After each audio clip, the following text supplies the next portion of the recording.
Okay. In previous videos, we started discussing about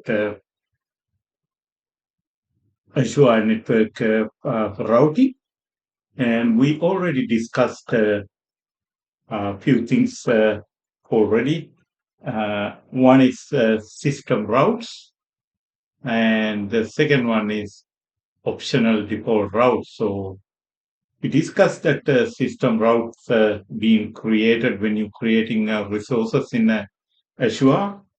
Just like an example, when you were creating a VNet and when you're creating different subnets inside that VNet, so virtual machines will be able to communicate inside those subnets. That is because of Azure in the behind scene, Azure creating a system routes to enable communication in between them. And also, we discuss about optional default routes. As an example, if you create a peering in between, if you create a peering between two virtual networks, that networks already has some resources like, let's say, you could have subnets and virtual machines, but it will create automatic optional default routes to know that there's a route between VNet 1 and VNet 2, which you created peering in between them, right? So these are the things we discussed previous video, and also we discussed these default routes. We cannot remove them, right? And we can't create them as well. So now today, what we're going to discuss is we're going to discuss about custom routes. So custom routes are called user-defined routes, right? So I just opened this Microsoft web page for explanation of these custom routes. So it's called you can create custom routes by either creating user-defined routes or exchanging BGP routes between your on-premises network gateway and Azure Virtual Network Gateway. So we're just going to leave a BGP part for future video, and we're just going to talk about user-defined routes in today's video, right? So user-defined routes is useful when you want to override whatever Azure created routes, as well as when your network and when your setup become complex, because once you can't sort out your communication in only using system routes, as well as if you want to do more secure, and there are some of services definitely need these custom routes and blocking traffic. So in these situations, we're going to use user-defined routes. Actually, mainly these user-defined routes we use in appliances. They call virtual network appliances, mainly a firewall, right? In Azure marketplace, you can see there are so many of these devices as well, right? Let's think about you want to put a firewall in one of your subnet, and then you want to direct all the traffic going through that firewall rather you using Azure's default routing. And also think about if you want to log everything going to the towards internet from your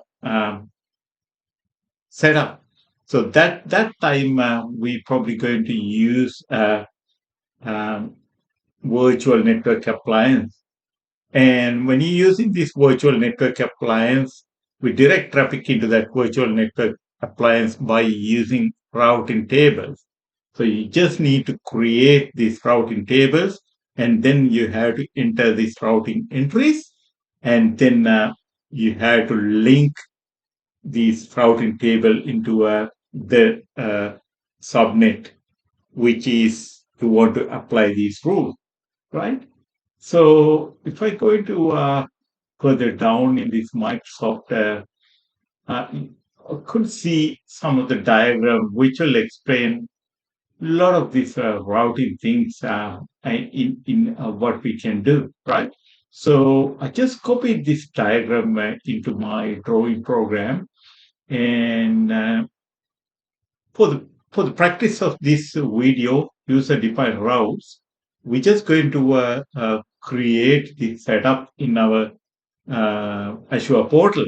That is my sandbox.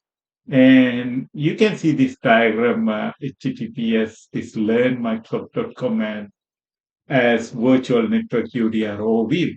And you can see subnet 1 and subnet 2. These explain all the routing in here. Actually, if I briefly explain this diagram, it has uh, one virtual network and two virtual networks, virtual network one and virtual network two, and these two got a virtual network peering in between them, and then you have as here is as enterprise like acting as on premises, and then you got a VPN gateway connecting to a virtual network one.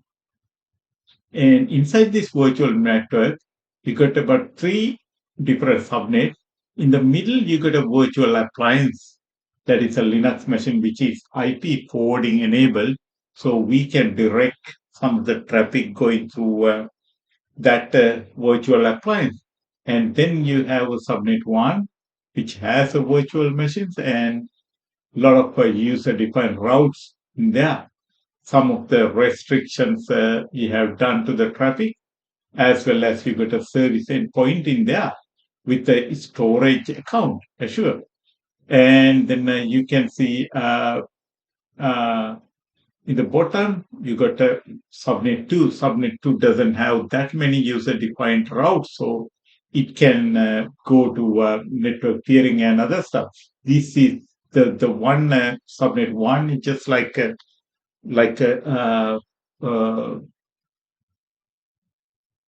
securely protected zone, sort of, right?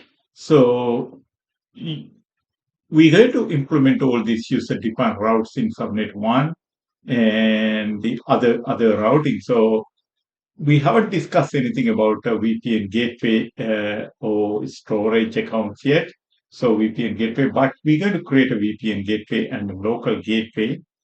But I can't use, there's no on-premise, but what I'm going to do, I'm going to create another VNet in a different region and going to connect it with the site-to-site VPN tunnel.